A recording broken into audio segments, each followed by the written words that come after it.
Hello everyone and welcome to English with Love. My name is Nancy and I am your English coach. Every week I prepare short micro lessons to help you improve your listening skills in English. My episodes are short so you can easily fit them into your busy schedule, so you have no excuses anymore to say, I don't have time to practice, because you do.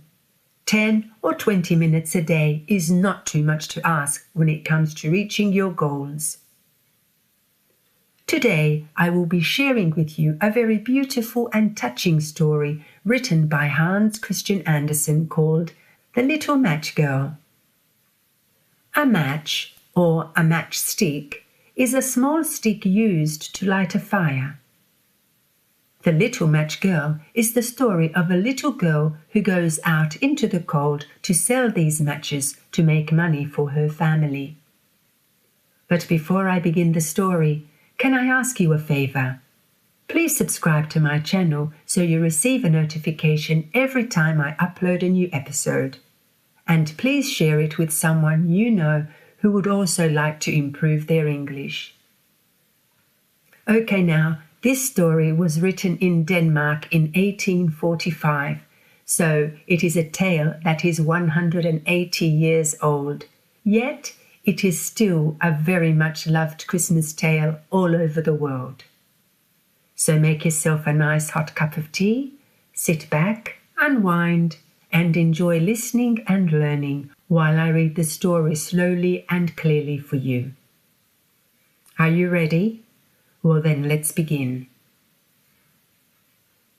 It was a terribly cold and snowy evening, the last evening of the year, New Year's Eve. In the cold and darkness, a poor little girl walked through the streets. She was barefoot, and her feet were red and blue with cold.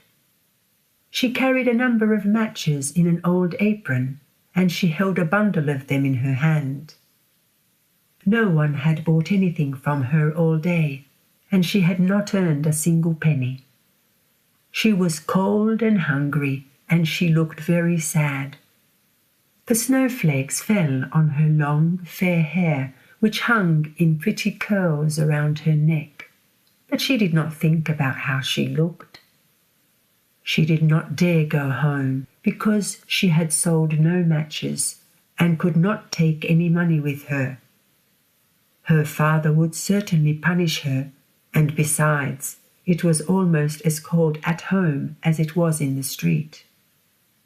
They had only a roof over them, and the wind came through the cracks, even though the biggest holes were filled with straw and rags. Her little hands were almost frozen with cold.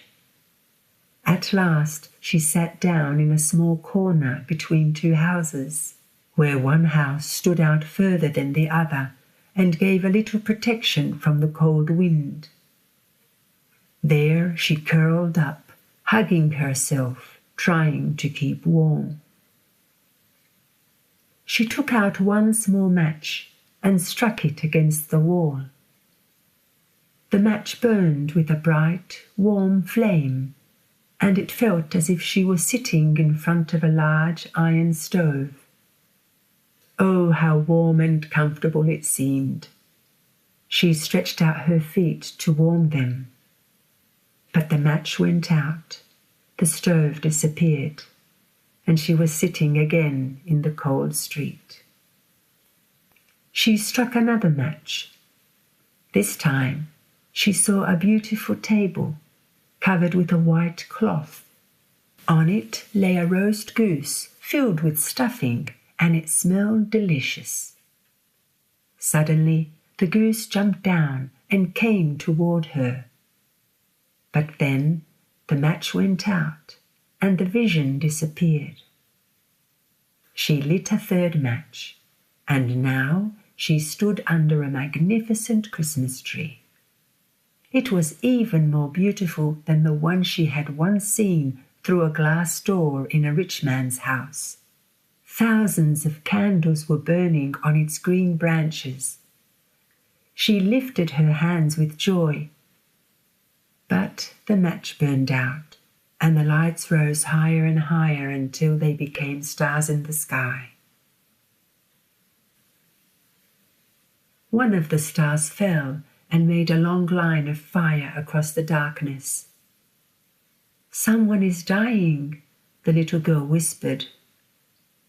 For her old grandmother, who was now dead, had once told her that when a star falls, a soul goes up to heaven. She struck another match, and in its warm light she saw her grandmother standing there, kind, loving, and smiling. "Grandmother," cried the little girl, "take me with you. I know you will disappear when the match goes out."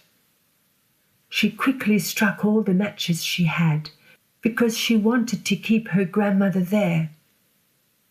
The matches shone with a light brighter than daylight, and her grandmother took her in her arms. Together they rose peacefully and joyfully, far above the cold and hunger, to a place where there was no pain, no sorrow, and no suffering.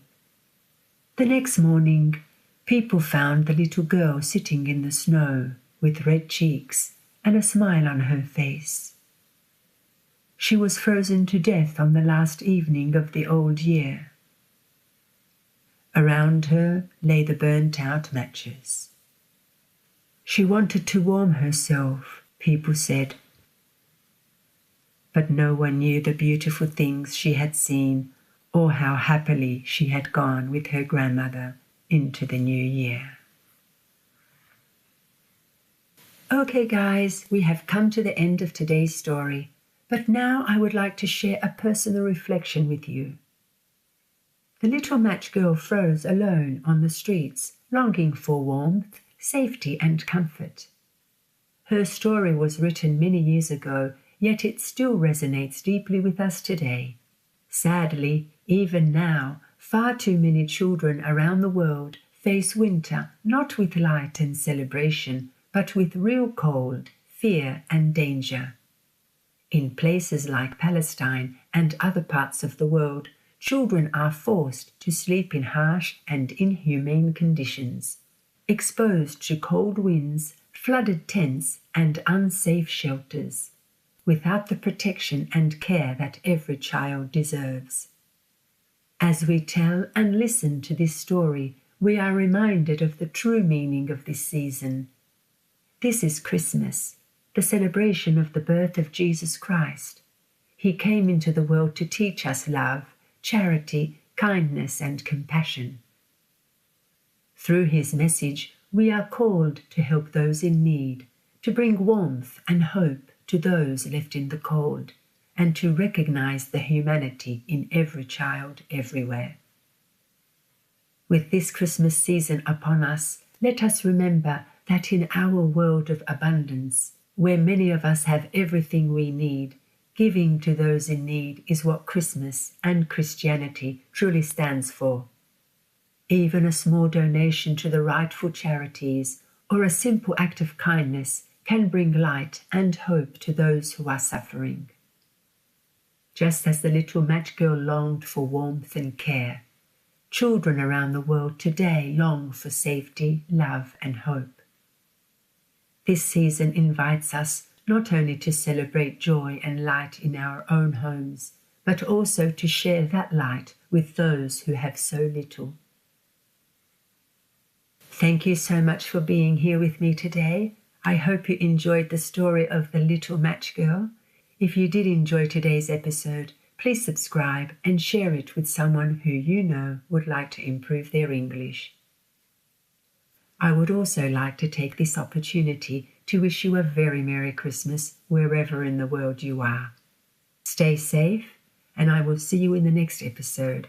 Until next time, my dear friends, I send you all my love.